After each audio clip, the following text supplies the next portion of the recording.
Welcome to the Giving Voice to Depression podcast, produced in partnership with Mental Health America of Wisconsin. We are your co-hosts, Bridget and Terry. Each week, through intimate, candid conversations with guests, we explore different perspectives on and experiences of depression. We keep it real because the illness is real. We keep it hopeful because there truly is hope in spite of what depression tells you. We are not experts or therapists. We're sisters and best friends who live with depression and have interviewed hundreds of others who do as well. By sharing stories of lived experiences, we expose depression for the lying bully it is. Hello, Bridget. Hi, Terry. Tomorrow, November 11th, we observe Veterans Day, honoring those who have served in the United States Armed Forces. But truly honoring veterans goes far beyond federal holidays. We have to tune in and listen to our vets, acknowledge the trauma they may have and its threats to their mental health and wellness. A recent survey of more than 28,000 post-9/11 veterans, conducted by the Wounded Warrior Project, found that 60% of veterans reported feeling disconnected from their family, friends, or community. And half of them agreed that their mental and physical health has worsened since the pandemic. Fortunately, nearly 70% also said they know where to turn for help if they need it. One of those places is the Veterans Administration. And in the first of 2 episodes devoted to vets and their mental health, we talk with a doctor about the unique ways these times are challenging and what veterans can do to support themselves. Next week, we will discuss how the rest of us, civilians, family, and friends, can support our veterans.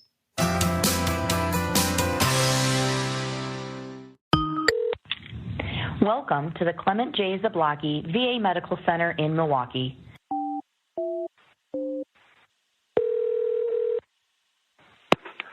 Dr. McBride. We thought VA psychiatrist Dr. Mike McBride would be the perfect guest for this Veterans Day episode because of his unique, multifaceted perspective on the veteran culture and its mental health challenges and needs. Each VA medical center in the U.S. has a local recovery coordinator, or LRC. Mike is Milwaukee, Wisconsin's. And my job really is to help the entire system, our center and our area, kind of understand recovery principles as it's defined as, each veteran is on their own journey, and we need to be working with them, helping them make the choices that are right for them, and supporting them in a holistic way. McBride is a veteran himself. After 9/11, he joined the Army Reserves. He deployed 4 times with the Army and once with the Navy. After that tragedy, the military was looking for medical personnel and treating all of the injured coming out of Iraq and Afghanistan early in the war, 2003 and 2005. And then because they were running out of psychiatrists, everyone was deployed into Iraq in 2008 during the surge, and then 2010 as they were beginning to kind of draw down. And that was the year that my unit was the one that was hit by the major psychiatrist, Hassam, who killed 13 soldiers at Fort Hood in 2009. And I wasn't with them at the time. I joined them a month later, but that was the last tour. I thought there was no way I would want to continue it, and at that time got out of the Army and shortly thereafter joined the Navy and deployed to Afghanistan. McBride says the military veteran world is a culture to itself. Being part of it helps him connect and work with veterans in their recovery. We asked if the mental health challenges and needs of the veterans he sees have changed with the pandemic. There's no other way to put it. This is unprecedented. We have no template or blueprint to kind of follow. And so we're all sort of each day, trying to understand it a little better and to cope and get through it. The problem is we don't know what get through it means. Getting through it is something veterans, particularly those in substance abuse recovery, are practiced at. They are the ones that I think have the best sort of model, the best handle on how we can live with this. And as they would tell you that when they're trying to live a sober life, they are doing it one day at a time. You do not get caught up in what's going to happen next week or next month or next year. You get through it today. And what you can do to stay sober, or for all of us now during this pandemic and veterans too, what you can do to stay positive, to stay functional, to stay connected to people, that's a day-by-day task. McBride's day-by-day task involves supporting vets who turn to him for support with mental health distress that is largely, he says, the result of post-traumatic stress disorder. The military, by definition, sort of sets up service members for trauma. They have to. They have to train them to respond to trauma. So thus, most veterans are carrying a trauma history based on their military service. And PTSD, one of its hallmark symptoms is avoidance and isolating. And so that's just part of their world way before COVID. And COVID has only made that worse. So my veterans joked early on, last spring that was, when everyone went into a shutdown, they joked about, well, we're already conditioned for this. In fact, one of my veterans had a funny statement. He goes, there are only two populations that are really prepared for a quarantine. That's combat veterans and convicts. And that's true to a point. But I think that as time goes on, as time has gone on, even those veterans who are comfortable with isolation are still, I think, are showing more signs of depression because of the disconnect from human relationships, and that's a very serious concern. We asked Dr. McBride what veterans and their families can do to address that increase in depression.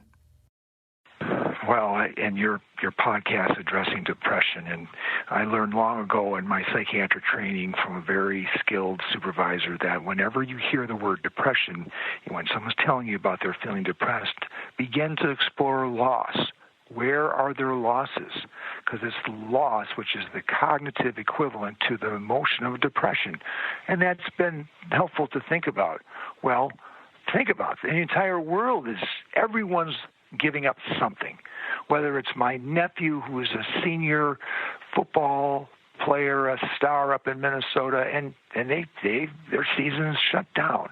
And that loss may seem obviously trivial in comparison to those who have loved ones who are fighting a battle with life or death with COVID, and 230,000 Americans who've lost their lives. That's a profound loss. But there's loss felt across the board. And so that feeling of depression is linked to that loss. So I think what we need to do as people, individuals, and as communities is to recognize what those losses are and try to have some kind of response or replacement. McBride describes this time as one of a collective trauma that challenges all of us to be resilient. Which we all have. We all have these traits of resilience, and we need to really lean heavily on those, develop those, foster those traits that allow us to bounce back, to get up each day, face each day, recognize that there will be some loss, but maybe something here can be gained. Maybe there will be something that we can grow from, that the concept of post-traumatic growth, which is a very important concept that we all consider now, that we're all going through a collective trauma.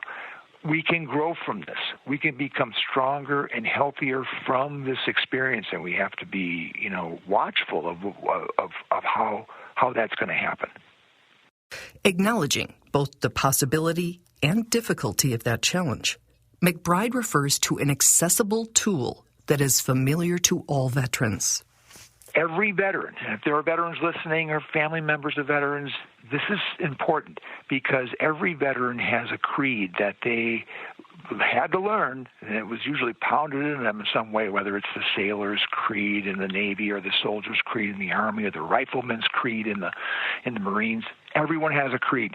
And when they leave the military service and become veterans, they miss that. They miss that sense of the values. So I'm going to read to you the eight points of the Veterans Creed, and it begins. So this is, I'm thinking about those veterans out there. This is what they need to tell themselves each day. Number 1, I am an American veteran.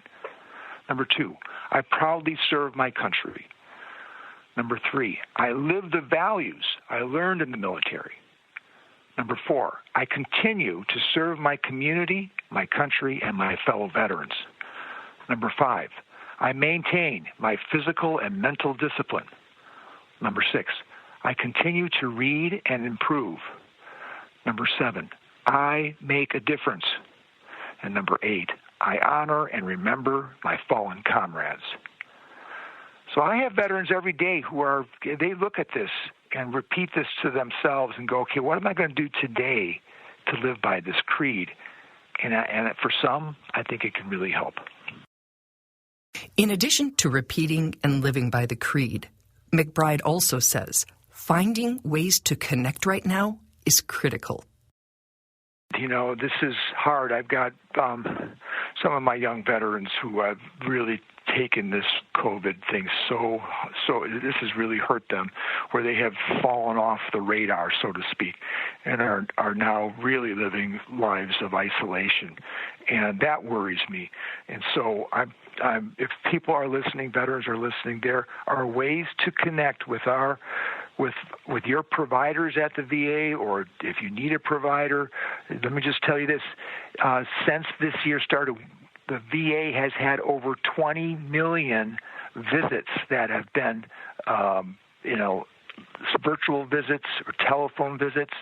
So you can still connect with the people on your treatment team through a video connection or a phone connection, or if you need to, and I have veterans coming in to my office every day because they need to see me face to face. We're still offering that too. And I think that's the message we got to get out there, is that this may be the time right now to be more connected, to be reaching out more so than at other times. And for family members, encouraging your loved one who's a veteran to reach out. In fact, if they need to reach out as a family member and make that connection, they can do that too.